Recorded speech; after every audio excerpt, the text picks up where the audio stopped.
فجر کے بعد سورہ یاسین پڑھنے کی فضیلت۔ فجر کی نماز کے بعد سورہ یاسین پڑھنا کیسا ہے؟ کیا یہ سنت عمل ہے؟ عبد المطلب انڈیا سے۔ مسند دارمی کی حدیث ہے کہ نبی صلی اللہ علیہ وسلم نے فرمایا جس نے صبح سورہ یاسین کی تلاوت کی تو اللہ تعالیٰ اس کے اس طرح کے الفاظ ہیں کہ اس کے سارے کام پورے ہو جائیں گے، لیکن یہ حدیث سند کے لحاظ سے بہت زیادہ ضعیف ہے۔ فجر کے بعد کون سے کام کریں؟ فجر کے بعد ایک مسلمان کی کیا روٹین ہونی چاہیے، اس پر روشنی ڈالیں۔ ابو حنین کراچی سے۔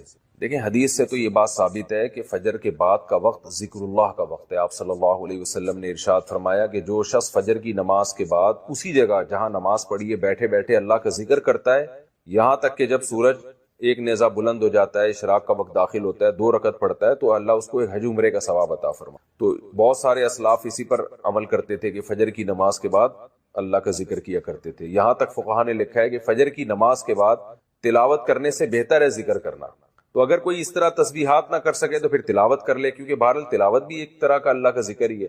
تو یہ وقت جو ہے نا ذکر اذکار کا وقت ہے، سب سے بہتر ہے ذکر کرے، وہ نہیں تو پھر تلاوت کرے۔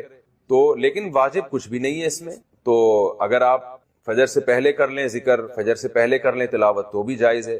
تو شریعت میں آپ کو اس کا اختیار دیا ہے، لیکن فجر کے بعد سونا فوراً یہ بہرحال شریعت میں ناجائز حرام نہ بھی ہو لیکن ناپسندیدہ ہے۔ بہت سارے اسلاف سے اس کی کراہت منقول۔ تو اگر کوئی مجبور ہو تو ایک الگ بات ہے، جیسے کسی کو رات کو نیند ہی نہ آئی ہو اور اس نے صبح 8 بجے کہیں جانا ہے، اب وہ اگر فجر کے بعد نہیں سوئے گا تو وہ آگے نیند پوری نہیں ہوگی، مسائل کھڑے ہوں گے، تو وہ الگ بات ہے، وہ سو جائے۔ لیکن نارملی فجر کے بعد سونے کا معمول بنا لینا یا بلا ضرورت یہ کام کرنا شریعت میں پسندیدہ نہیں ہے۔ بہت سارے اسلاف نے اس کو ناپسند کیا ہے کیونکہ مبارک وقت ہے، اللہ اللہ کرنے کا وقت ہے، کچھ نہیں آپ کرتے ایکسرسائز کر لیں اس وقت، صبح واک کر لیں جا کے، اچھی ہوا ہے، تازہ ہوا ملے گی آپ کو، جاگنگ کر لیں اس وقت جا کے، پورا دن آپ کا اچھا گزرے گا۔ تو یہ اس قسم کی ایکٹیویٹیز کرنی چاہیے۔ اور دوسری بات نبی صلی اللہ علیہ وسلم نے فرمایا بورک لامتی فی بکورہا، اللہ تعالیٰ نے میری امت کے کاموں میں برکت رکھی ہے صبح کے وقتوں میں۔ تو جتنے بھی کام جو صبح کے وقت میں کیے جائیں اس میں اللہ نے برکت بہت رکھی۔ تو اس میں ایکسرسائز بھی کی جا سکتی ہے، اس میں پڑھا بھی جا سکتا ہے، کاروبار بھی کیا جا سکتا ہے۔ لوگ کہتے ہیں ہم اس وقت کاروبار کیسے کریں، دکانیں بند ہوتی ہیں، تو بھائی کاروبار کی پلاننگ کر رہے ہیں اس وقت بیٹھ کے آپ، ٹھیک ہے، دکان نہ کھولیں، کوئی ہے ہی نہیں کسٹمر آپ کراچی میں، تو آپ صبح اگر بیٹھیں گے دکان کھول کے ایک بندہ بھی نہیں ملے گا۔ لیکن ہمارے ایک دوست نے ایسا کیا، دوست تو نہیں جاننے والے تھے، انہوں نے کیا کیا، انہوں نے کہا کہ میں فجر کے بعد دکان کھولوں گا، تو اعلان کر دیا کہ جو کسٹمر فجر کے بعد آئے گا خصوصی ڈسکاؤنٹ ہوگا ان کے ساتھ۔ تو اس میں لوگ اس بہانے جلدی جلدی جانے لگے، تو وہ ان کا اتنا رش ہو گیا کہ ان کا اس طرح سے کاروبار میں جو نقصان ہو سکتا تھا اس کی تلافی اس طرح سے ہو گئی۔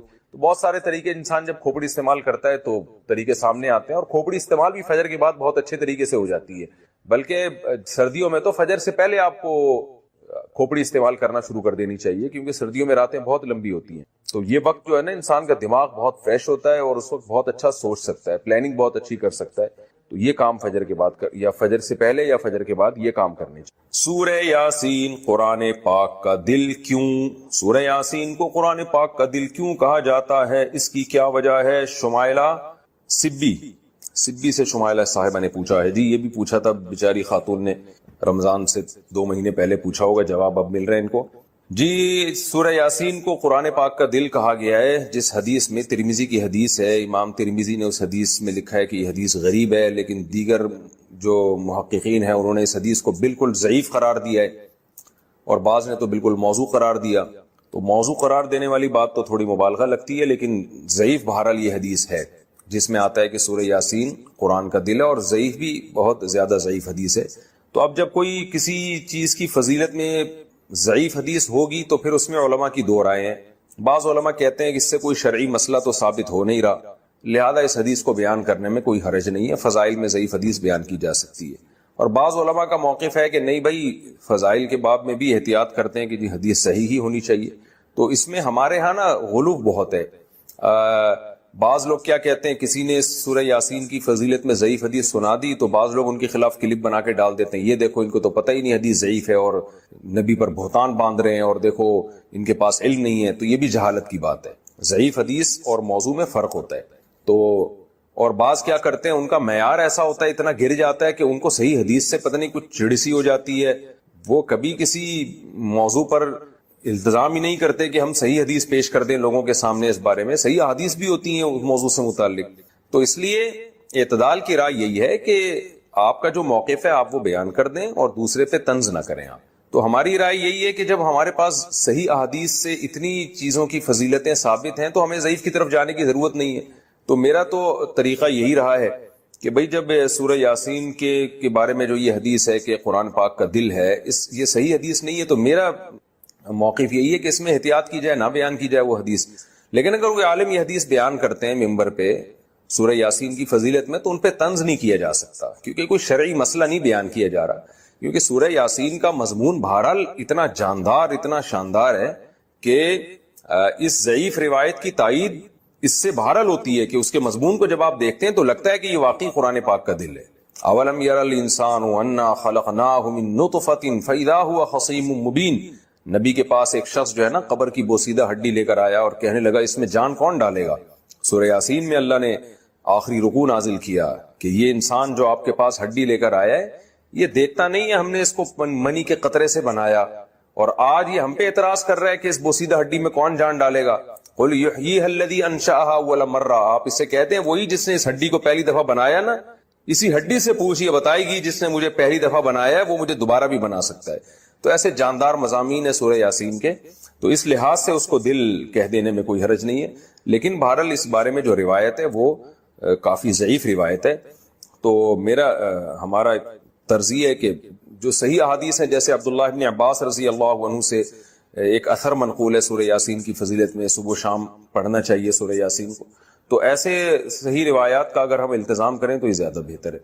پھر کبھی انشاءاللہ میں سورہ یاسین کی کوئی فضیلت اگر صحیح حدیث میں وارد ہوئی ہے تو اس پہ الگ سے انشاءاللہ میں کلپ ریکارڈ کروا دوں گا. عام طور پر جو صورتوں کے الگ الگ فضائل کے بارے میں جو احادیث ہیں نا وہ ضعیف ہی ہوتی ہیں. عام طور پر صورتوں کے الگ الگ جو فضائل ہوتے ہیں نا، فلاں صورت کی یہ فضیلت، فلاں صورت کی، عام طور پر قاعدہ کلیہ نہیں ہے. بعض صورتوں کی فضیلت پر جیسے سورہ اخلاص کے بارے میں آتا ہے 3 دفعہ سورہ اخلاص پڑھنا ایک قرآن کے برابر ہے، تو یہ تو صحیح حدیث سے ثابت ہے.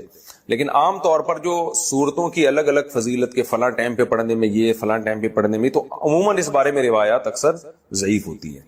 اگلی حدیث ہے 7558. حدثنا احمد بن اشکاب قال حدثنا محمد بن فضیل عن عمارة بن القعقاع عن ابی زرعة عن ابی هریرة رضی اللہ عنہ قال قال النبی صلی اللہ علیہ وسلم کلمتان حبیبتان الی الرحمن خفیفتان علی اللسان ثقیلتان فی المیزان سبحان اللہ وبحمدہ سبحان اللہ العظیم.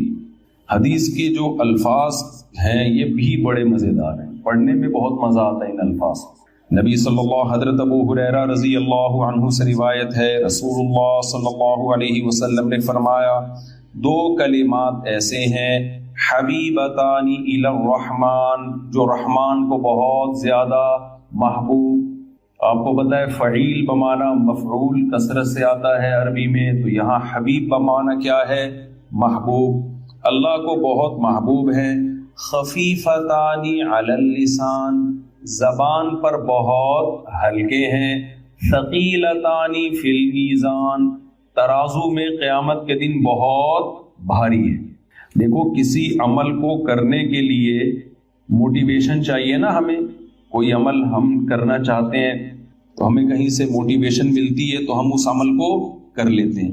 تو موٹیویشن کے لیے 3 چیزیں ہوتی ہیں جس سے آپ کو اس عمل کے کرنے کی ترغیب ملتی ہے. ایک چیز یہ ہوتی ہے کہ کوئی شخص آپ کو آپ کے کہتا ہے کہ یہ عمل کر لو، اس سے تمہارا محبوب خوش ہو جائے گا، تو ایک دم ہمیں حوصلہ ملتا ہے کہ ہم یہ عمل آپ لوگ کر لیں، کوئی چاہے مشکل عمل ہی کیوں نہ ہو. لیکن بھائی جس سے ہمیں محبت ہے یہ عمل کرنے سے ہمارا محبوب خوش ہو جائے گا، اس سے بڑا حوصلہ ملتا ہے. محبوب کو جو کام محبوب ہو اس کو کرنے کا دل چاہتا ہے یا نہیں چاہتا؟ چاہتا ہے. بعض دفعہ اس سے انسان کو موٹیویشن ملتی ہے، حوصلہ ملتا ہے. بھائی یہ تمہارے محبوب کو اس سے محبت تو نہیں ہے، لیکن اس کے کرنے سے تمہیں فائدے بہت حاصل ہوں گے. آپ کوئی کام کرتے ہیں جس پہ آپ کو پیسے بہت مل رہے ہوں، بڑی مشکل جابس آتی ہیں، لیکن لوگ اس لیے کر لیتے ہیں کہ اس میں تنخواہ بہت زیادہ ہے، پیسے بہت زیادہ ملیں گے، مشکل جابس بھی کر لیتے ہیں لوگ. اس سے بھی انسان کو موٹیویشن ملتی ہے. اور رکاوٹ کیا چیز ہوتی ہے کہ وہ عمل مشکل بہت ہے. تو یہ رکاوٹ بھی اگر دور کر دی جائے تو پھر اس عمل سے کوئی چیز رکاوٹ بنتی ہے؟ یقیناً نہیں بنتی. تو نبی صلی اللہ علیہ وسلم نے فرمایا سبحان اللہ و بحمدہ سبحان اللہ العظیم. یہ دو عمل ایسے ہیں کہ ہمارا محبوب اللہ ہے. تو یہ دو کلمات اللہ کو بہت محبوب ہیں. تو مسلمان کے لیے اس کلمے کو زبان سے بار بار دہرانے کے لیے اتنی ترغیب کافی ہے کہ ہمارے محبوب اللہ ہے، اس اللہ کو یہ کلمات بہت زیادہ محبوب ہیں. یہ کافی ہے. بہت سے علماء اکابر ایسے گزرے ہیں جنہوں نے کسی عمل کو صرف اس لیے کیا کہ نبی صلی اللہ علیہ وسلم کو یہ پسند تھا، حالانکہ اس میں کوئی الگ سے ثواب نہیں تھا. حضرت انس بن مالک رضی اللہ تعالی عنہ، صحیح حدیث، کدو بنا ہوا تھا، کدو کا سالن. انس بن مالک برتن بار بار گھما گھما کے نا اس میں کدو تلاش کر رہے تھے سالن میں. ایسا ہوتا ہے نا آج کل سالن میں جیسے بوٹیاں تلاش کی جاتی ہیں، تو حضرت انس بن مالک کیا تلاش کر رہے تھے؟ کدو. پھر فرمایا کہ مجھے اس سے اس لیے محبت ہے کہ رسول اللہ صلی اللہ علیہ وسلم کو کدو سے، لوکی سے محبت تھی. تو صرف اس لیے وہ لوکی تلاش کر رہے ہیں سالن میں کہ میرے نبی کو، میرے محبوب کو اس سے محبت. تو انسان کو جس سے محبت ہوتی ہے عام طور پر اس کی محبوب چیزوں سے بھی محبت ہو جاتی ہے. تو امام بخاری رحمہ اللہ تعالی یہ کلمہ لے کر آئے حبیبتان الی الرحمن. بھائی یہ سبحان اللہ و بحمدہ دو کلمات ایسے ہیں جو اللہ کو بہت زیادہ محبوب ہیں. تو بس اتنا ہی کافی ہے مسلمان کے لیے کہ ان کلمات کا کثرت سے اپنی زبان سے ورد کیا کرے. میں طلبہ سے ہٹ کر تھوڑا سا عوام سے بھی تھوڑا سا خطاب کر رہا ہوں نا.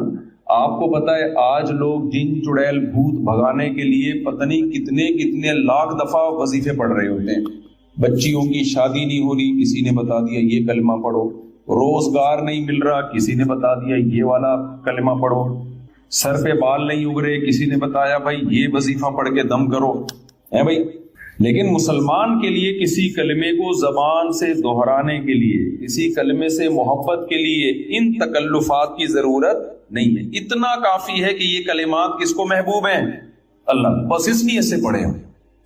آج ذکر کرنے والے بہت لوگ ہیں لیکن صرف اس لیے کہ اللہ خوش ہوتا ہے.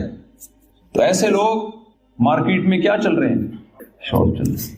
اور آپ کو پتا ہے جو چیز مارکیٹ میں شارٹ ہوتی ہے اس کی ویلیو بڑھ جاتی ہے. تو اپنی ویلیو اگر اللہ کی نظر میں بڑھانا چاہتے ہیں تو صبح و شام ذکر صرف اللہ کو خوش کرنے کے لیے کریں کہ اللہ تجھے یہ کلمہ محبوب ہے لہذا میں اپنی زبان سے اس کلمے کا ورد کروں. دوسری آپ صلی اللہ علیہ وسلم نے فرمایا خفیفتان علی اللسان. بعض دفعہ آپ کو پتا ہے اس پہ مجھے اجر بھی زیادہ ملے گا، اللہ خوش بھی ہوگا، لیکن کام مشکل بہت ہوتا ہے. اللہ کی راہ میں جہاد کرنے کا بہت اجر، اللہ بہت زیادہ خوش بھی ہوتا ہے، لیکن کام آسان کام ہے، بہت مشکل. تو روزہ رکھنا بہت زیادہ اجر، اللہ روزے سے خوش بھی بہت زیادہ ہوتا ہے. الصوم لی وانا اجزی بہ. نبی نے فرمایا، اللہ تعالیٰ فرماتے ہیں روزہ میرے لیے اور اس کا اجر میں خود دوں گا، کسی کے ذمے نہیں لگاؤں گا کہ فرشتوں کو بھائی جا کے اس روزے کا اجر دے دو. اتنا پسند ہے اللہ کو روزہ. لیکن آسان کام آپ لوگ کو تو مجھے لگ رہا ہے بالکل بھی اردو نہیں آتی، لیکن آسان کام نہیں ہے.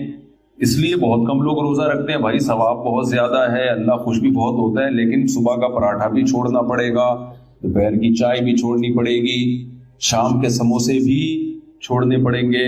بہت ساری ٹینشن ہے، ثواب بھی بہت، اللہ بھی خوش، لیکن آسان کام. It is not easy for us to do this. کچھ یاد کیے ہوئے ہم نے بھی پرانے اسٹرکچر، اب اس میں کچھ بھی لگایا جا سکتا ہے.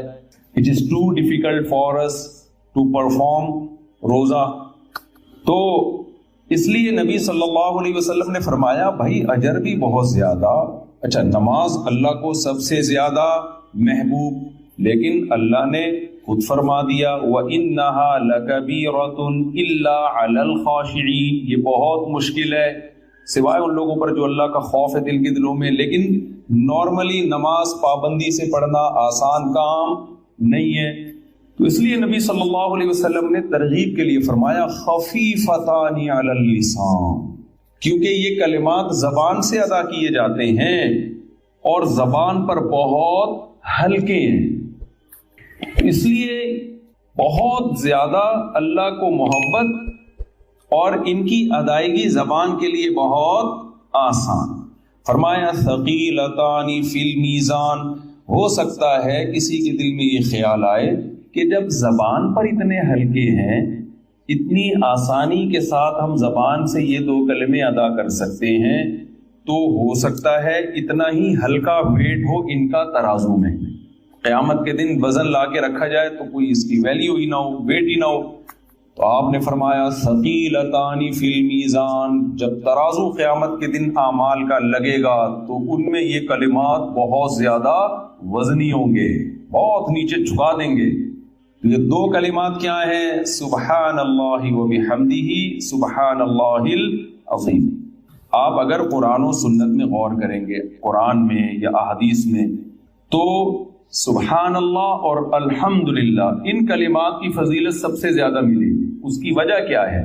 دیکھیں، جب ہم کسی کی تعریف کرتے ہیں تو تعریف کرنے کے 2 طریقے ہوتے ہیں۔ ایک، اس پر جو غلط الزامات لگے ہیں ان الزامات کو اس سے بری کر دینا۔ یہ تو ان لوگوں کی فیت کو ہمیں تو زبردستی ان چیزوں میں دھکیلا گیا ہے، ڈالا گیا ہے۔ یہ ہمارا ٹاپک تھوڑی ہے، اگر یہ ٹاپک ہوتا میں 4 شادیوں پہ کتاب لکھتا۔ پھر بولو بھائی، ہم تو دیکھ رہے تھے بیوہ عورتیں تباہ ہو رہی ہیں، برباد ہو رہی ہیں، کنواری لڑکیاں برباد ہو رہی ہیں، تو ان کو کیا اس ٹاپک سے کہ یزید رحمت اللہ علیہ لعنت اللہ، کہہ رہے بھائی ہمارا گھر بساؤ یار، بھاڑ میں جائے وہ، ہمیں کیا کرنا ہے اس سے۔ آپ نے ان کے لیے کیا کیا ہے؟ قوم میں رشوت کس قدر پھیل رہی ہے، تبلیغی جماعت کو 100 بار سلام، کتنے لوگوں کی زندگیاں انہوں نے تبدیل کر دی۔ ان کا تو ٹاپک یہ نہیں ہے، نہ کربلا پہ بیان کرتے ہیں، نہ ان کو ربیع الاول کا پتہ ہے۔ کیسا شرک اور بت پرست، کتنے بڑے بڑے گلوکار فنکار ہیں، داڑیاں رکھوا دی ان کو، تہجد گزار بنا دیا۔ کتنے غیر مسلم ہیں، تبلیغ والے تو ریکارڈ بھی نہیں رکھتے۔ اگر یہ ریکارڈ رکھتے نا رجسٹر میں، لاکھوں غیر مسلم ہیں جو تبلیغ والوں کو دیکھ کے مسلمان ہوئے ہیں، حالانکہ کوئی شو بازی کا شوق نہیں ہے تو کوئی ریکارڈ بھی نہیں رکھا ہوا۔ کارگزاری میں زیادہ اس طرح کی باتیں بیان کرنے کی بھی اجازت نہیں، کام کو فوکس کرو۔ تو جو عملی زندگی والے لوگ ہیں ان کا لائف اسٹائل کچھ اور ہوتا ہے، باتیں کرنے والوں کا اسٹائل کچھ اور ہوتا ہے۔ دیکھنے میں آپ کو باتیں کرنے والے پڑھے لکھے لگیں گے، لیکن عملی زندگیاں تبدیل کرنے والے کوئی اور ہوتے ہیں۔ میں تو جانتا ہوں کیسے کیسے لوگوں کی زندگیوں کو تبدیل کیا ہے، کیا کیسے کیسے پتھر دلوں کو تبلیغ جماعت میں نکل کے رام ہوئے وہ چرسی جی۔ تو کتنے لوگ ہیں دنیا میں جن کو ہم جانتے ہیں، ایسے لڑکوں کو جو قتل کیا کرتے تھے، جو شراب پیا کرتے تھے، تبلیغ میں وقت لگا کر ان کی زندگیاں چینج ہو گئی۔ اگر ان کو کسی ایسے خطیب کے محفل میں لے جا کے بٹھا دیتے کہ وہ بیان کر رہا ہے جناب اس پہ کربلا پہ بیان کر رہا ہے اور حجاج بن یوسف پہ رپورٹ پیش کر رہا ہے، بنو امیہ پہ رپورٹ پیش کر رہا ہے، یہ لوگ شراب چھوڑتے؟ یہ اسی میں الجھ کے رہ جاتے۔ حدیث میں دعا سکھائی ہے، اللہم انی اعوذ بک من علم لا ينفع، اللہ ایسے علم سے پناہ مانگتا ہوں جو فائدہ نہ پہنچائے۔ تو ہماری پیدائش کا مقصد یہ ہے کہ تم میں سے اچھا عمل کون کرتا ہے، کوئی شخصیت مقصود نہیں، عمل مقصود ہے۔ سالے شو مارنے کے لیے نہیں دے رہا، سمجھانے کے لیے کہ میں کہنا کیا چاہ رہا ہوں۔ وہ جو مشین ہوتی ہے نا، یہ وہ جوش ہوتا ہے، کبھی یوں یوں آدمی کر رہا ہے، کبھی ڈولے شولے، تو ہم نے کہا یار جم خانہ جانے کے بجائے بہتر ہے کیا کرو، گھر میں مشین لا کے رکھ لو۔ خریدی ویٹ مشینیں، صحن میں لا کے رکھ لی، توفیق اب تک بولو نہیں، کیونکہ ماحول ہی نہیں ہے۔ ماحول میں انسان کام کر لیتا ہے نا، جم میں ایک ماحول ہوتا ہے، سبھی کر رہے ہوتے ہیں تو آدمی کا دل چاہتا ہے چلو 2-4 ڈنڈ ہم بھی پیل لیں۔ تو وہ اتنی پیسے جمع کر کر کے ایک شوق میں مشینیں بڑی لا کے رکھی ہیں، اب کیا ہے کہ وہ 1 سال ہو گیا استعمال میں نہیں آئی۔ اب شیطان کہہ رہا ہے بھائی آ جائیں گی استعمال میں، کل سے شروع کر دو۔ میں نے شیطان کو بول دیا کہ اب سزا یہ ہے کہ یہ مال نکلے گا یہاں سے، اب یہ گھر میں نہیں، وہ نکل جائے گا۔ اب میں یہاں کوئی بولی تھوڑی لگا رہا ہوں کہ کتنے کا دوں گا، لوگ کہیں گے اچھا مولوی صاحب کو مشینیں بیچنی تھی، پورا بیان اس چکر میں کیا ہے۔ وہ جس کو بیچنی ہے اس سے بات ہو گئی ہے، اور اس کو بھی دھمکی دے دی ہے کہ اگر تو نہیں اٹھا کے لے کر گیا نا 3-4 دنوں کے اندر کباڑ والے کو دے دوں گا، میں بتا رہا ہوں، گھر سے نکالوں۔ 1 سال بہت ہوتا ہے، بہت مہلت دے دی اپنے آپ کو۔ اب اگر دوبارہ کسی وقت خیال آیا نا کہ گھر میں ایکسرسائز کرنی ہے، دوبارہ پیسہ لگا کے خریدوں گا میں، لیکن اب اس کی ہمت ہوگی نہیں۔ جب ایک دفعہ اتنے پیسے انسان کے برباد ہو جاتے ہیں تو دوبارہ ہمت نہیں ہوتی۔ 1 سال بہت ہے مہلت دینے کے لیے، تو بھائی نہیں ہو رہا ہے اس کا مطلب 1 سال تجربہ ہو گیا. بھائی گھر میں آدمی جاتا ہے تو یہ کام ہوتے ہی نہیں اس سے. گھر میں تو بچے پکڑ لیتے ہیں, آپ کو انڈے لینے کے لیے بھیجا تھا, آپ جناب ایسی خالی ہاتھ آ رہے ہیں, اور یہ اس کام کے لیے بھیجا تھا. گھر کے 10 مسائل ہیں, گھر میں نہیں ہوتے یہ کام. باہر کچھ لوگ کرتے بھی ہیں, لیکن ہم نے 1 سال تجربہ کر کے دیکھ لیا بھائی ہمارے بس کا کام نہیں ہے. اور بدنامی الگ ہو رہی ہے, جو گھر میں آتا ہے وہ سمجھتا ہے پتہ نہیں ہے کیا کوئی مسٹر پاکستان ہے یہ آدمی, مشینیں ایسی لگی ہوئی ہیں جیسے پتہ نہیں کیا, یہ ڈولے تو اس حساب سے کہہ رہے ہیں نظر نہیں آ رہے, یہ جا کہاں رہے ہیں. مشینیں ایسی لگائی ہوئی ہیں, آپ آگے ہمارا صحن دو, آپ بولو ارے بھائی مفتی صاحب تو ماشاءاللہ. تو بدنامی الگ ہو رہی ہے. تو اس کا حل کیا ہے؟ اور آج میرا ارادہ تھا ایک کباڑ والے کو میں فون کروں کہ یہ مشین بندے اٹھا کے نہیں لے کے جا رہے جن کو بیچنی ہے, تو اس کو وزن کے حساب سے بیچ دے بھائی, تو لوہے کا جو وزن ہوتا ہے نا.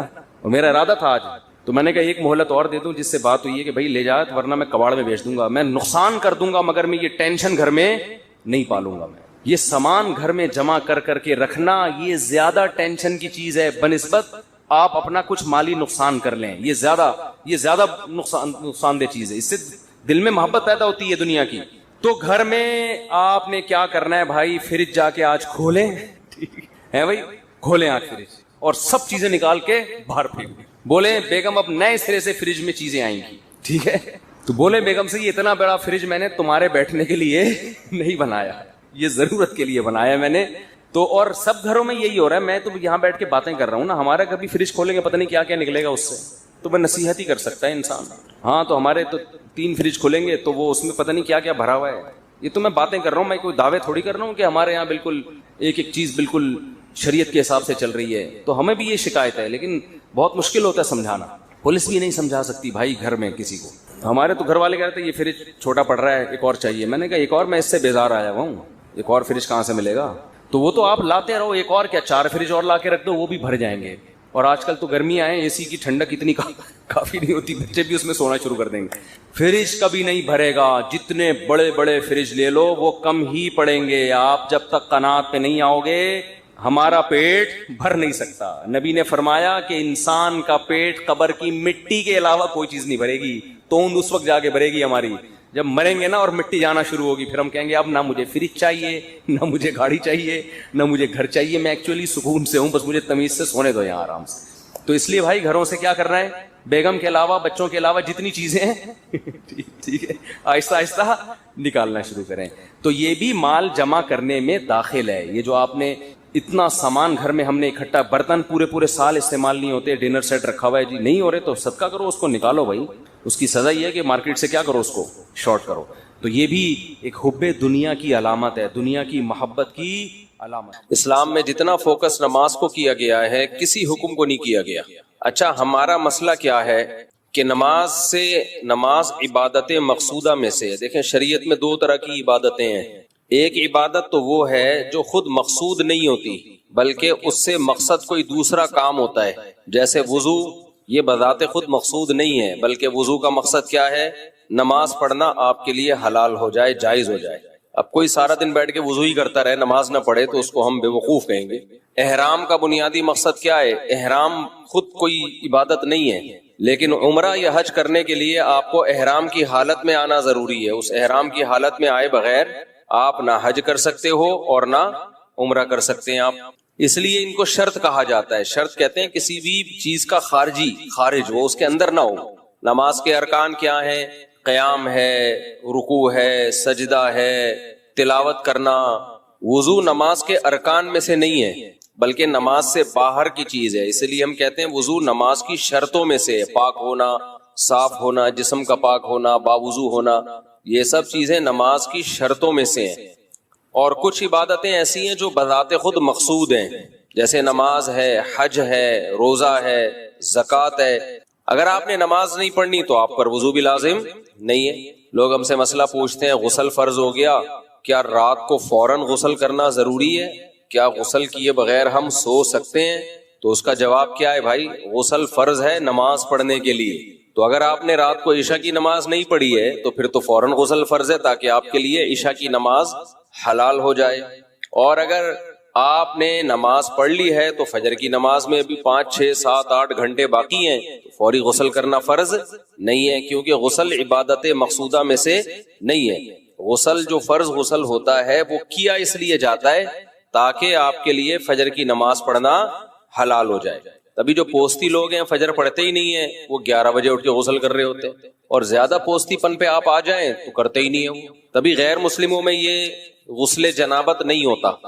جو غیر مسلم لوگ ہیں ان میں غسل جنابت نہیں ہوتا کیونکہ انہوں نے نماز ہی نہیں پڑھنی ہوتی. ویسے ہی وہ صاف ستھرے ہونے کے لیے بات لے لیں تو ان کی مرضی ہے, نہیں لیں تو بھی کہتے ہیں کیا ہے بس چلو بس, پورا مہینہ گزر جاتا ہے. تبھی اسلام میں حکم یہ ہے کہ جب کوئی غیر مسلم اسلام قبول کرے تو اس کو غسل کرایا جائے, کیونکہ ہو سکتا ہے اس پہ غسل فرض ہو اور اس نے نہ کیا ہو. تو غسل ہو گیا, وضو ہو گیا, ان کی فرضیت کیوں ہے؟ تاکہ آپ کے لیے عبادت جو نماز ہے وہ آپ ادائیگی کر سکیں.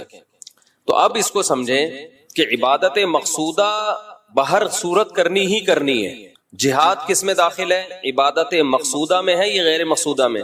بولو نہ غیر مقصودہ میں.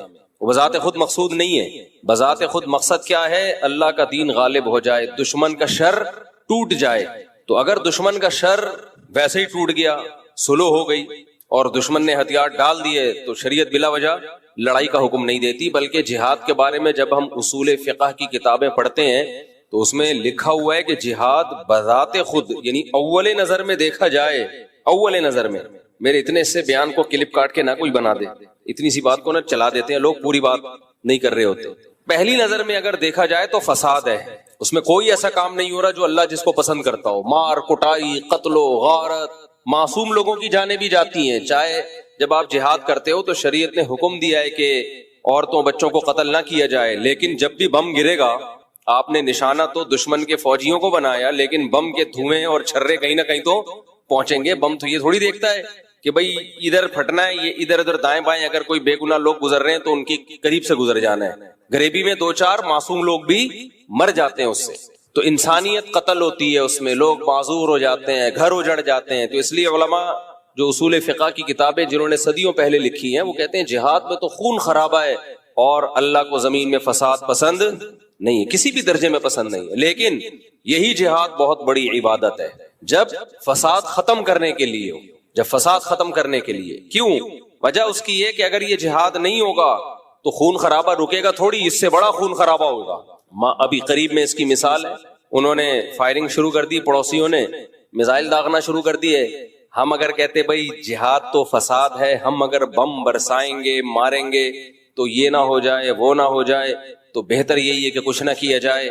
تو ادھر کچھ ہو نہ ہو, ہم اب تک اس دنیا کی مارکیٹ سے شارٹ ہو چکے ہو. لوگ کہتے کہ جی ایک مسجد تھی جہاں مفتی صاحب کا بیان ہوا کرتا تھا. آپ کہہ سکتے ہیں یوٹیوبر بتا رہے ہوتے, یوٹیوبر بھی جا چکے ہوتے. اتنا فساد ہوتا ہے جب. اس لیے جہاد عبادت غیر مقصودہ ہے, مقصودہ نہیں ہے, لیکن ہے بہت بڑی عبادت. جب فرض ہو جائے تو بہت ثواب ہے اس میں. تو یہی وجہ ہے کہ نبی صلی اللہ علیہ وسلم کو جہاں جہاد کیے بغیر غلبہ مل گیا وہاں آپ نے جہاد نہیں کیا. طائف والے آئے, انہوں نے کہا ہم لڑنا نہیں چاہتے, آپ سے سلو کرنا چاہتے ہیں, اور ہم آپ کے مذہب کو بھی قبول کر رہے ہیں, اسلام کو بھی, لیکن چند چیزیں جو ہے اس پہ کمپرومائز کریں. تو جو اسلام کی بنیادی چیزیں تھیں اس پہ تو آپ نے کمپرومائز نہیں کیا. جیسے انہوں نے کہا ہم شراب ہمارے لیے حلال ہوگی, فرمایا نہیں یہ نہیں ہو سکتا, یہ تو اسلام کی بیسک چیزیں ہیں نا, یہ نہیں ہو سکتا. ایک قبیلے سے آپ کا معاہدہ ہوا, انہوں نے کہا کہ ہم جو جزیہ دیں گے لیکن اس کو جزیہ کا نام نہیں دیں گے. تو حضرت عمر نے فرمایا ہم اس کو جزیہ سمجھیں گے, تم اس کو کچھ بھی نام دے دو, نام میں کچھ بھی نہیں رکھا, آپ اس کو کوئی بھی نام دے دو.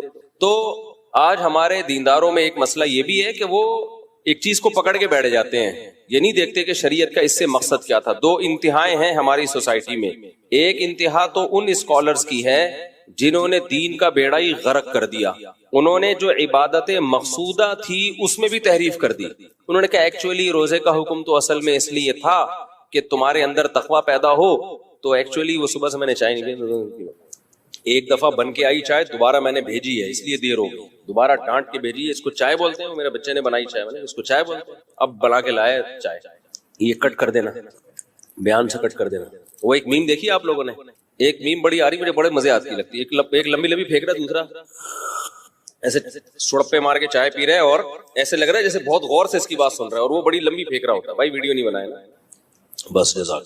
تو ایک غربت میں, انتہائی غربت میں حضرت فرماتے ہیں میں یہ نہیں سمجھتا تھا کہ مجھے صبر کا ثواب حاصل کرنا ہے, نہ فرمائے تو بڑا خطرناک ہو جائے گا. جب کوئی ٹینشن میں ہوتا ہے تو ہم کہتے ہیں صبر کرو ثواب ملے گا, ایسا ہی ہوتا ہے نا. تو حضرت فرماتے ہیں اس غربت میں یہ نہیں سوچتا تھا کہ میں صبر کروں گا تو ثواب ملے گا. فرمایا نا, مجھے تو لگتا تھا اگر میں نے یہ سوچا کہ میں صبر کروں گا تو یہ تو گناہ ملے گا, کیونکہ صبر تو مصیبتوں پر ہوتا ہے, تو اللہ نے مجھے مصیبت میں رکھا بھی نہیں تو صبر کس بات کا. تو فرماتے تھے میں یہ سوچتا تھا کہ میرے اللہ کا اتنا فضل, وہ میرا 2 وقت روٹی مجھے دے دیتا ہے, 2 وقت کی روٹی مجھے بولو بھائی مل جاتی. فرماتے ہیں میرا گھر بھی ذرا غریب علاقے میں تھا, دور تھوڑا لوگوں سے. تو فرماتے ہیں میں سوچتا تھا بادشاہ ہمیشہ پبلک سے ذرا ہٹ کے رہتے ہیں, سٹائل ہے ہمارا, پبلک میں نہیں رہیں گے, تھوڑا سا ہٹ کے, مزاج شاہانہ ہے نا. لیکن اس حالت میں بھی ایسا شاہانہ مزاج, ایسے رہتے تھے لوگ آ کے قرضہ مانگا کرتے تھے حضرت سے, وہ سمجھتے تھے بہت بڑا سیٹ ہے کوئی. اور حضرت کو گرینری کا شوق تھا, پودے لگانے کا شوق تھا.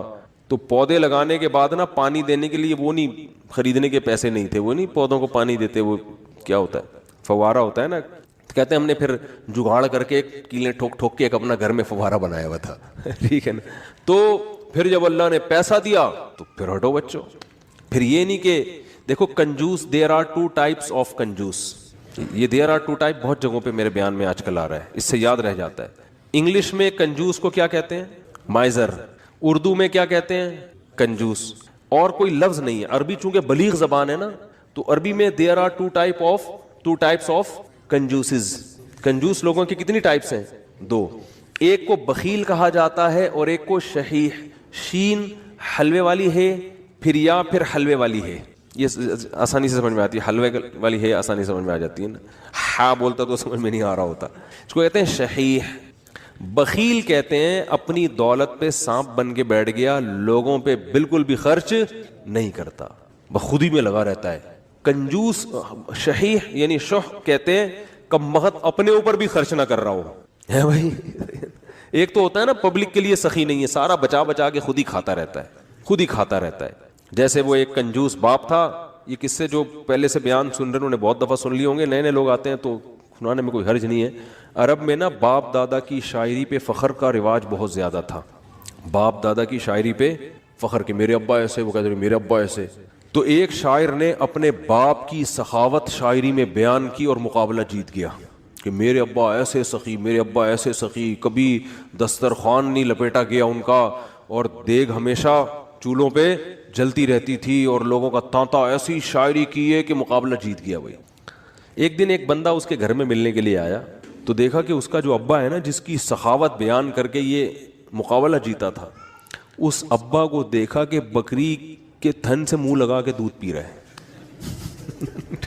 ٹھیک ہے.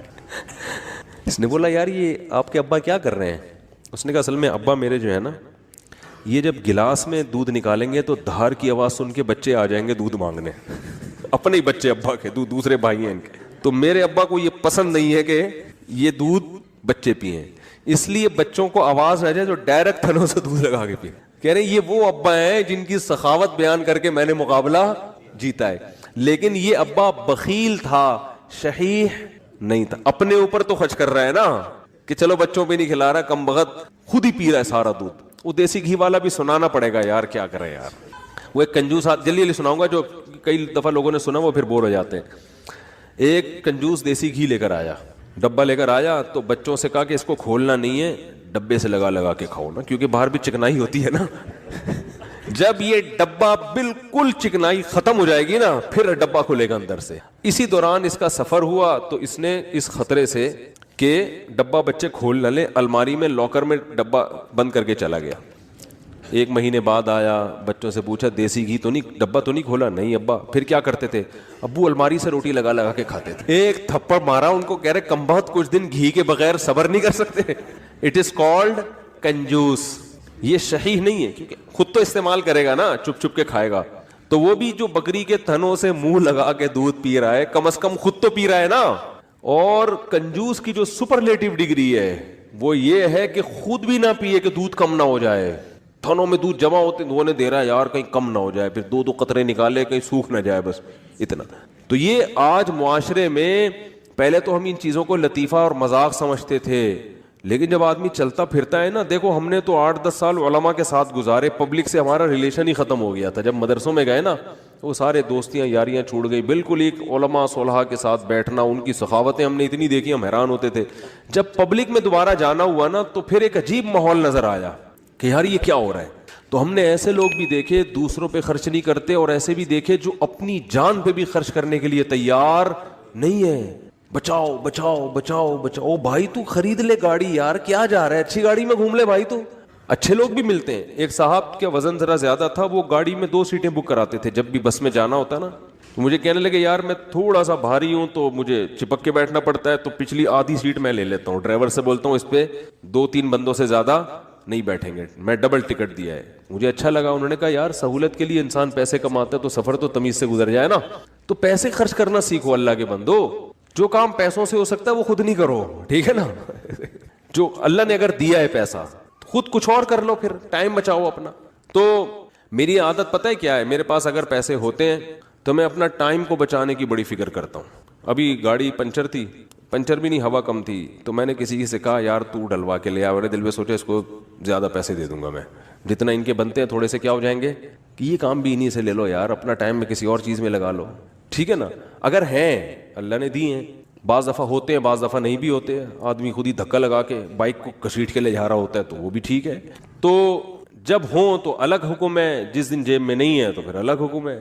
تو کیا بات چل رہی تھی, ہاں تو ہمارے حضرت کے پاس جب پیسہ آیا تو پھر حضرت شو روم میں گئے, فرمایا گاڑی چاہیے. انہوں نے کہا کون سی گاڑی ہے, فرمایا گاڑی دکھاؤ. گاڑی جس کو کیا کہہ سکتے ہو, لوگ بولیں کہ یہ کیا ہے, لوگوں میں فخر کے لیے نہیں, اپنے سکون کے لیے. تو پھر حضرت نے کویت کے شہزادے سے گاڑی خریدی تھی معذرت کے ساتھ. کس سے گاڑی خریدی, اپنا گھر نہیں بنایا, اس لیے کہ فرمایا کہ میری عمر اب 65 سال ہو گئی, اپنا ذاتی گھر کا کیا کرنا ہے میں نے. بچے اسٹیبل ہیں, ان کو لیے بھی کوئی پراپرٹی بنانے کی ضرورت نہیں, سب اچھا ان کی جاب بھی ہو گئی تھی بچوں کی, مدینہ یونیورسٹی چلے گئے تھے, تو ضرورت ہی نہیں ہے. انہوں نے کہا کوئی ضرورت ہی نہیں ہے گھر ور بنانے کی, تو گاڑی خریدو اچھی, گاڑی کی استعمال میں آ رہی ہے. لیکن ہمارے یہاں 65 سال میں پیسہ آئے تو سب سے پہلے ٹینشن کیا ہوگی, یار آج تک ذاتی گھر نصیب نہیں ہوا, کیا ہونا چاہیے اب. ابے اب تو پیسہ آیا ہے, 10-15 سال رہ گئے, کھا لو یار بیٹھ کے, اچھا کھا لو. ساری ٹینشن لے کے بحریہ ٹاؤن میں مکان کی فکر میں لگا دے گا وہ. یعنی پیسہ آنے کے بعد ٹینشن ختم ہونے کے بجائے بڑھ جاتی ہے ٹینشن. تو پھر آخر میں جب بہت اللہ نے پیسہ دے دیا تو پھر حضرت نے اپنی اہلیہ کے لیے ایک فلیٹ خرید لیا تھا کہ میرے انتقال کے بعد ان کے لیے پاس کوئی کیا ہو ٹھکانہ. خود نہیں شفٹ ہوئے اس میں کہ میں جب انتقال ہو جائے گا تو یہ یہاں رہ لیں گی. اللہ نے اتنا دے دیا, انہوں نے کہا چلو ایک فلیٹ ان کے لیے لے لیتے ہیں, دنیا سے جانے کے بعد ان کے پاس کیا ہوگا, ایک ٹھکانہ ہو جائے گا. تو آسان زندگیاں ان لوگوں نے گزاری. تبھی جب بھی ان کے پاس جاؤ, جب غربت میں تو بھی خوش, پیسہ آیا تو بھی خوش. ایک جگہ بہت پیسہ ڈوب گیا تو کاروبار میں لگایا تو بھی خوش. اتنی سی کہتے ہیں نا پیشانی پہ کوئی لکیر آ جائے نا کہ اتنا. اور اس دور میں جن لوگوں نے اس کاروبار میں پیسہ لگایا تھا ان میں بہت سے ہارٹ اٹیک سے مر گئے تھے. ضیاء الحق کے دور میں الائنس کا ایک بزنس آیا تھا, کمپنی تھی, جو بڑے بوڑھے لوگ ہیں ان سے پوچھیں آپ, اسلامی مزاربت کے نام سے شروع کیا انہوں نے, اور لوگوں کے لاکھوں کروڑوں روپے ڈوب گئے تھے. بہت سے لوگ ہارٹ اٹیک سے مر گئے. حضرت نے ان کا نام شہدائے الائنس رکھ دیا. فرمایا یہ اچھی شہادت نہیں ہے. اللہ پوچھے گا کیوں جان دی, اے اللہ اس پیسے کے پیچھے ٹینشن بہت. تو اللہ کہے گا کم بخت مسافر خانہ تھا, 2 روٹی صبح تجھے ملتی تھی, 2 روٹی. اور ان کو تو مالداروں کو تو جن کے پیسے اتنے ڈوب رہے ہیں تو اور زیادہ لگژری لائف اسٹائل ہوتا ہے, تو زیادہ سے زیادہ گھر بک جائے گا تو کرائے پہ رہ لے. اڑے W11 میں سیٹ نہ ملے تو لٹک کے سفر کر لو یار, کیا جا رہا ہے, سفر ہی ہے نا, آگے اسٹیشن پہ آگے اڈے پہ اتر جانا ہے. اب آپ کو چونکہ سیٹ نہیں ملی, اب آپ گئے ڈرائیور کے پاس, بولے ابے مجھے بس کے نیچے دے کے مار دے یا گولی سے ماروں گا. مسافر خانہ ہے میرے بھائی, بیٹھنے کی جگہ مل جائے بہت اچھا, نہیں تو لٹک کے. دیکھو سفر سمجھتے ہیں نا تو انگوٹھا ٹکانے کی جگہ مل جائے نا, اس پہ بھی لوگ سفر کر لیتے ہیں. کنڈکٹر سے بول لیتے ہیں تو بس ہٹ جا تھوڑا سا, اتنا سا پاؤں ٹکانے کی جگہ مل جائے بھائی, اگلے اڈے پہ اترنا ہے. ہمارے ساتھ تو ایسا, ہم تو جب آج کل تو میں تھوڑا مشہور ہو گیا ہوں تو کہیں جا نہیں سکتا ایسے, ورنہ W11 کا جو مزہ ہے وہ اب اللہ جنت میں لے جائے تو W11 میں سفر ضرور کریں گے وہاں پہ. اب تھوڑا مشہور ہو گئے تو وہ سب پہچان جاتے ہیں, پھر ایک بڑا مسئلہ ہو جاتا ہے. تو ورنہ ہم نے تو بہت دفعہ ایسے سفر کیا ہے. جا رہے ہیں تو چلو جی سیٹ پہ جگہ مل گئی ٹھیک ہے, نہیں تو پائیدان پہ لٹک کے, نہیں تو پیچھے کھڑے ہو جاؤ, بس چھت پہ بیٹھ جاؤ, انجوائے کرو. ٹھیک ہے, کیسا مزہ آ رہا تھا, چھت پہ بیٹھے ہوئے جا رہے ہیں. تو کہاں سے کہاں بات چلی گئی. تو جو میں یہ پورا واقعہ اس پہ سنا رہا تھا, ہمارے حضرت کیوں اپنے آپ کو اتنا مالدار سمجھتے تھے, کیوں سمجھتے تھے؟ اس لیے کہ حضرت فرماتے تھے جو بیسک بنیادی ضرورتیں اللہ نے پوری کر دیں, اور بہت سوں کے پاس تو یہ بھی نہیں ہے. گھر تو ہے نا سر چھپانے کو, چاہے کرائے پر ہو, ہے تو نا, بہت سے تو روڈ پہ سو رہے ہیں. کیا حالات ہیں لوگوں کے گھروں میں, جا کے دیکھو پتہ چلتا ہے کیسی خطرناک بیماریاں لگی ہوئی ہیں. تو اسلام نے ہمیں, جو میں آیت پڑھ رہا تھا اس میں یہ بتایا کہ تم اس خوش فہمی میں مت رہو کہ جس حالت میں آج ہو ہمیشہ اسی حالت میں رہو گے. اللہ نے تم سے ایسا کوئی ایگریمنٹ نہیں کیا ہے. تو اب کرنا کیا ہے؟ عمل کو فوکس کرنا ہے, عمل. تو اللہ تعالیٰ نے قرآن میں کیا فرمایا کہ کسی کتاب میں نہیں لکھا. ہاں, تو اب مسئلہ یہ ہے کہ جس خوشی میں انسان ہوتا ہے اس میں اللہ کو بھول جاتا ہے وہ. تو اسی خوشی میں اللہ کو یاد رکھنا ہے. اس کا فائدہ یہ ہوگا کہ جب کوئی ٹینشن کا معاملہ آئے گا تو پھر اللہ آپ کو یاد رکھے گا. کیسے یاد رکھے گا؟ یا تو وہ ٹینشن دور کر دے گا, یا اس ٹینشن میں اللہ آپ کو صبر کی توفیق دے گا, حوصلہ دے دے گا اللہ آپ کو. خودکشی کے خیالات نہیں آئیں گے آپ کے دل میں. پیغمبروں کی سیرت اٹھا کے دیکھیں, کیسے کیسے غموں میں زندگی گزری, مگر ان غموں میں بھی انہوں نے ڈپریشن کی گولیاں بولو نہیں کھائی ہیں. ہمیشہ ان کی زبان سے اچھے الفاظ نکل رہے ہیں. اعلم من اللہ ما لا تعلمون, میں اللہ کے بارے میں وہ کچھ جانتا ہوں جو تم نہیں جانتے. یعقوب علیہ السلام کہہ رہے ہیں. ایوب علیہ السلام نے بیماری میں ایسا صبر کر کے دکھایا, اللہ فرماتے ہیں نعم العبد, کیا خوب بندہ تھا, کیا کتنے خوش قسمت کہ اللہ آخری کتاب میں آیتیں نازل کر رہا ہے کہ ایوب کیا خوب بندہ تھا, کیا خوب بندہ تھا. دیکھو ایوب علیہ السلام بیماریوں میں, اگر بیماریوں میں زندگی نہ گزری ہوتی تو اتنے خوبصورت الفاظ ان کے لیے آخری کتاب میں نازل ہوتے. فرض کر لو صحت میں زندگی گزر گئی ہوتی تو گزر تو گئی نا, ختم. اب بیماری میں گزری ہو یا صحت میں, جو چیز جو پاسٹ بن گیا وہ اچھا ہو برا ہو, اب اس سے انسان کو کوئی سروکار نہیں ہوتا, جو گزر گئی ختم. تو صحت میں زندگی گزرتی اتنا انعام نہ ملتا. اللہ فرماتے ہیں نعم العبد, کیا خوب بندہ تھا. اور اللہ نے ایوب علیہ السلام کی زوجہ کی بھی تعریف کی بہت زیادہ. ایوب علیہ السلام جب بہت شدید بیمار تھے نا, تو عام طور پر کیا ہوتا ہے, بیگم صاحبہ خدمت کرتی ہے, میرے میاں کیا ہو گئے, بیمار ہو گئے, کوئی بات نہیں, 1 دن خدمت 2 دن خدمت, اس کے بعد کہے گی بھائی جان چھڑاؤ, میری کیا ہو گئی ہے, بولو نا شادی ہو گئی ہے. آج کل مارکیٹ میں جو میرا بیان خواتین سن رہی ہیں ان کے علاوہ کی بات کر رہا ہوں, ان کے ساتھ یہی مسئلہ ہو رہا ہے کہ میاں بے روزگار ہو گیا, بیمار ہو گیا, تو اب بھائی جب شریک حیات کا مطلب کیا ہوتا ہے, زندگی بھر آپ کے ساتھ شریک. نکاح میں اور زنا میں تو یہی فرق ہے نا بنیادی. شریک حیات کا مطلب یہ ہے کہ آپ خوشی اور غم میں آپ کے ساتھ, آپ بھی اس کے ساتھ. دیکھو شادی سے پہلے کوئی فالٹ سامنے آ گیا, نہیں کرو شادی, آپ کو اختیار ہے. جو فالٹ شادی کے بعد پیدا ہو رہا ہے وہ تو پھر آپ کی قسمت ہے نا. ارے عورت کی شادی ہوئی میاں سے, اگلے دن ایکسیڈنٹ ہوا, لنگڑا ہو گیا, تو ہو گیا, وہ قسمت ہے, برداشت کرو, کیا خیال ہے, ٹھیک ہے نا. یار سمجھ میں نہیں آ رہی بات. دیکھو ایک آدمی نے نکاح کا پیغام بھیجا, پہلے سے پاؤں سے معذور تھا, تو عورت لڑکی والوں نے اس بیس پہ ریجیکٹ کر دیا. ان کا حق ہے, کر سکتے ہیں, لیکن بالکل صحیح فٹ فاٹ رخصتی بھی ہو گئی. اگلے دن خوشی میں بائک میلیاں لگاتا ہوا جا رہا ہے کہ میری شادی ہو گئی اور رخصتی بھی ہو گئی. ہو سکتا ہے گرے, ٹانگ کی ہڈی ٹوٹ گئی. اب یہ تھوڑی کہ عورت کھلا لے کے بھاگ جائے کہ میری تو لنگڑے سے شادی ہوئی ہے. شادی ہو کے لنگڑا ہوا ہے, لنگڑے سے شادی نہیں ہوئی. اس طرح آپ کی شادی ہوئی, پہلے سے پتہ چلا بیگم کے ساتھ یہ مسائل ہیں, نہ کرو شادی بھائی, آپ کس نے کہا ہے. صحیح تھی, نکاح کے بعد بیماری ہو گئی, ٹھیک ہے نا, کوئی مسئلہ کھڑا ہو گیا, تو اب عزت دار آدمی اس بیس پہ ڈیورس نہیں دیتا, بلکہ دعائیں کراتا ہے, مولوی صاحب میری زوجہ کے لیے